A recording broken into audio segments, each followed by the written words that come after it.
তৃণমূল কংগ্রেস নিজের MP MLA দায় ছেড়ে ফেলে। আমাদের মনে আছে বকটুইয়ের ঘটনা, যেই বকটুইতে একটা পুরো জল জ্যান্ত পরিবারকে অগ্নিদগ্ধ করেছিল। তারা বিজেপি করতো না, তারা কিন্তু তৃণমূল কংগ্রেসই করতো। যেই তৃণমূল সুপ্রিমো নিজের দলের কর্মীর পরিবারকে অগ্নিদগ্ধ হতে দেখো নিশ্চুপ থাকে এবং যারা তাকে অগ্নিদগ্ধ করেছে তাদের সমর্থনে দাঁড়ায়, সেই তৃণমূল যে মনোজিৎ দেব ছেড়ে ফেলবে না এটাই স্বাভাবিক।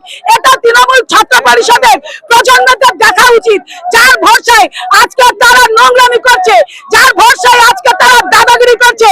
যখন তাদের কোনো দুর্দিন পড়বে দল কিন্তু তাদের পাশে দাঁড়াবে না, এভাবেই তাদেরকে উচ্ছিষ্টের মতন ছুঁড়ে ফেলে দেবে।